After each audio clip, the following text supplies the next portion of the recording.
ವರ್ಗಕ್ಕೆ ಬಹುದಿನದಿಂದ ಬೇಡಿಕೆ ಆಗಿದ್ದ ಅವರ ಆಶೆಯನ್ನು ಈಡೇರಿಸಿದಂತ ಎಲ್ಲ ಒಂದು ಅಧಿಕಾರಿಗಳಿಗೆ, ನಮ್ಮ ರೈತ ಬಾಂಧವರಿಗೆ ಇವತ್ತಿನ ದಿವಸ ನಾವು ರೈತ ಬಾಂಧವರಿಗಾಗಿ ಎಲ್ಲರೂ ಕೂಡ ಇವತ್ತು ಜಯಕಾರ ಹಾಕಬೇಕಾಗಿದೆ. ನಾಡಿನ ಅನ್ನದಾತನಿಗೆ, ನಾಡಿನ ಅನ್ನದಾತನಿಗೆ, ರೈತ ಪರ ಹೋರಾಟಕ್ಕೆ, ನಾಡಿನ ಅನ್ನದಾತನಿಗೆ, ಇದೇ ಕೂಡ ಯಾವ ಅನ್ನದಾತನಿಗೂ ಕೂಡ ಅನ್ಯಾಯ ಆಗಬಾರ್ದು, ಅವರ ಆಸೆ ಈಡೇರಿಕೊಳ್ಬೇಕು ಅನ್ನೋ ಅವ್ರ ಜೀವನ ಕೂಡ ಒಂದು ಸುಖ ಸಮೃದ್ಧಿ ಜೀವನ ಆಗಲಿ ಅಂತ ಹೇಳಿ ನಾವು ಇವತ್ತು ಮತ್ತೊಮ್ಮೆ ರೈತರ ಪರವಾಗಿ ಒಂದು ಈ ನಾಡಿನ ಅನ್ನದಾತನಿಗೆ, ರೈತ ಪರ ಹೋರಾಟಕ್ಕೆ, ಈ ನಾಡಿನ ಅನ್ನದಾತರಿಗೆ, ರೈತ ಪರ ಹೋರಾಟಕ್ಕೆ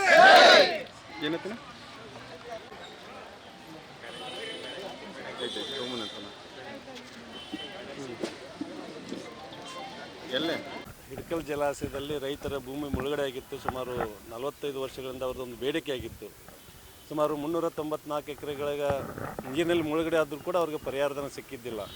ಕೆಲವೊಂದು ತಾಂತ್ರಿಕ ಅಡಚಣೆಗಳಿಂದ ಅಥವಾ ಕೆಲವೊಂದು ಅಧಿಕಾರ ಅಸಹಕಾರದಿಂದ ಇದುವರೆಗೆ ಅದು ಒಂದು ನೆನೆಗುದಿಗೆ ಬಿದ್ದಂಥ ವಿಚಾರವನ್ನು ಎಲ್ಲ ರೈತ ಮುಖಂಡರು ಇವತ್ತು ಏನು 4 ದಿವಸಗಳಿಂದ ಈ ಒಂದು ನೀರಾವರಿ ಇಲಾಖೆಯಲ್ಲಿ ಬಂದು ತಮ್ಮದೇ ಆದಂಥ ಒಂದು ಪ್ರತಿಭಟನೆ ಮಾಡುವುದರ ಮುಖಾಂತರ ಇವತ್ತು ಜಿಲ್ಲಾಡಳಿತ ಮತ್ತು ಜಿಲ್ಲಾ ಮಂತ್ರಿಗಳಾದ ಸತೀಶನಾಥ್ ಜಾರಕಿಹೊಳಿ ಅವರ ಒಂದು ಸಹಕಾರದಿಂದ ಇವತ್ತು ಏನೊಂದು ಪ್ರಸ್ತಾವನೆಯನ್ನು ಸರ್ಕಾರಕ್ಕೆ ಸಲ್ಲಿಕೆ ಆಗಬೇಕಾಗಿತ್ತು, ಇವತ್ತು ಸಲ್ಲಿಕೆ ಆಗಿದೆ.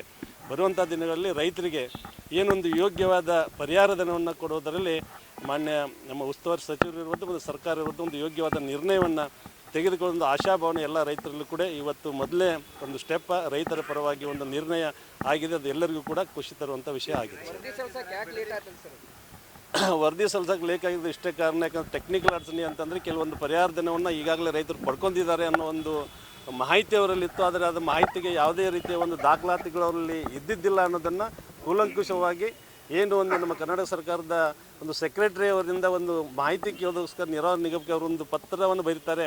ನಿಮ್ಮಲ್ಲಿ ಏನಿದೆ ಮೂಲ ದಾಖಲಾತಿಗಳನ್ನು ಅದನ್ನು ತೋರಿಸಿಬಿಟ್ಟು ನೀವು ರೈತರಿಗೆ ಇದು ಇದೆ ಅಥವಾ ಇಲ್ಲ ಅನ್ನೋದನ್ನು ನೀವು ಸಂದೇಶ ಕೊಡಬೇಕು ಮತ್ತು ಯಾವುದೇ ರೈತರಿಗೆ ಅನ್ಯಾಯ ಆಗಬಾರ್ದು ಅನ್ನೋ ಒಂದು ಉದ್ದೇಶದಿಂದ ಯಾವ ರೈತರಿಗೆ ಒಂದು ಹಣವನ್ನು ತಗೊಂಡಿದ್ದಾರೆ ಅಂತ ಒಂದು ಊಹೆ ಇತ್ತು, ಅದು ಯಾವುದೂ ಕೂಡ ರೈತರು ಇವತ್ತು ಹಣ ತಗೊಂಡಿಲ್ಲ ಅನ್ನೋದನ್ನು ದಾಖಲಾತಿಗಳೊಂದಿಗೆ ಕಾನೂನುಬದ್ಧವಾಗಿ ನಿಯಮಾನುಸಾರ ಇವತ್ತು ಕ್ರಮವನ್ನು ಕೈಗೊಳ್ಳಲಾಗಿದೆ.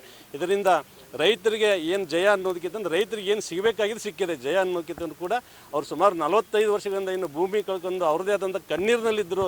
ಇವತ್ತು ಒಂದು ಹಂತದಲ್ಲಿ ಅವರು ತಮ್ಮ ಆಸೆಗೆ ಎಲ್ಲೋ ಒಂದು ಆಸೆ ಇವತ್ತು ಅವ್ರಿಗೆ ಹುಟ್ಟಿದೆ. ಏಕೆಂದರೆ ಇವತ್ತು ರೈತರಿಗೆ ಏನದು ಎಡಿಷ್ನಲ್ ಆಗಿ ಕೊಡುವಂಥ ವಿಷಯ ಅಲ್ಲ, ಅವ್ರದ್ದೇ ಭೂಮಿಯನ್ನು ಕೊಟ್ಟಾಗ ಕೊಡುವಂಥ ದುಡ್ಡು ಅದು ಎಂದೋ ಸಿಗಬೇಕಾಗಿದ್ದು. ಇವತ್ತು ಎಲ್ಲರ ಪರಿಶ್ರಮ, ಎಲ್ಲ ರೈತರ ಪರ ಹೋರಾಟದಿಂದ, ರೈತರ ಮುಖಂಡರಿಂದ, ವಿಶೇಷವಾಗಿ ತಾವೇನು ಒಂದು ಮಾಧ್ಯಮದವರು ಈ ನ್ಯೂಸನ್ನು ಇಡೀ ರಾಜ್ಯದಂಥ ದೇಶದ ಬಿತ್ತನೆ ಮಾಡಿದ್ರಿ, ಏನೋ ಒಂದು ಬೆಳಗಾವಿಯಲ್ಲಿ ರೈತರಿಗೆ ತೊಂದರೆ ಆಗ್ತಾಯಿದೆ, ಇದಕ್ಕೆ ತಕ್ಷಣ ಸ್ಪಂದನೆ ಕೊಡಬೇಕಂತ ಹೇಳಿ ನಮ್ಮ ಜಿಲ್ಲಾ ಮಂತ್ರಿ ಇರೋದು, ನಮ್ಮ ಸರ್ಕಾರ ಇರೋದು ಒಂದು ತಕ್ಷಣ ಸ್ಪಂದನೆ ಕೊಟ್ಟಿದೆ. ಇದರಿಂದ ರೈತರಿಗೆ ಇವತ್ತು ನಿರಾಳವಾಗಿದೆ. ಮುಂದಿನ ದಿನದಲ್ಲರೂ ಕೂಡ ಆ ರೈತರಿಗೆ ಒಂದು ಉತ್ತಮವಾದ ಪರಿಹಾರಧನ ಸಿಗಲಿ ಅಂತ ಹೇಳಿ ನಾನು ಬಯಸ್ತೀವಿ.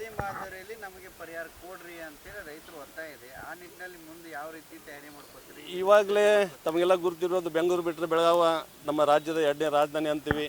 ಏನು ಯಾವ ರೀತಿ ಬಿಡದಿಯಲ್ಲಿ ಇವತ್ತು ಇಂಡಸ್ಟ್ರಿಯಲ್ ಡೆವಲಪ್ ಆಗ್ತಾ ಇದೆ, ಅದೇ ರೀತಿ ನಮ್ಮ ಈಗೇನೊಂದು ಮಾಸ್ತಿಹೊಳಿ ಇರ್ಬೋದು, ನರ್ಸಿಂಗ್ ಇರ್ಬೋದು, ಹತ್ತಿರಕೆಯಲ್ಲಿ ಇವತ್ತು ಸಾಫ್ಟ್ವೇರ್ ಕಂಪ್ನಿಗಳು ಬಂದು ಇವತ್ತು ಡೆವಲಪ್ ಆಗ್ತವೆ. ಅಲ್ಲಿಂದ ಅನೇಕ ಒಂದು ಕಮರ್ಷಿಯಲ್ ಆ್ಯಕ್ಟಿವಿಟಿಗಳು ಆಗ್ತವೆ. ಅದಕ್ಕಾಗಿ ಹೆಚ್ಚಿನ ಒಂದು ಅನುದಾನ ರೈತರು ಸಿಗಬೇಕು ಅನ್ನೋದೇ ನಮ್ಮದು ಒಂದು ಉದ್ದೇಶ. ಅದಕ್ಕೆ ಸೂಕ್ತವಾದ ಪರಿಹಾರ ಸರ್ಕಾರ ಕೊಡುತ್ತೆ ಅನ್ನೋ ಒಂದು ಆಶಾಭಾವನೆ ನಮ್ಮಲ್ಲಿದೆ. Thank you sir.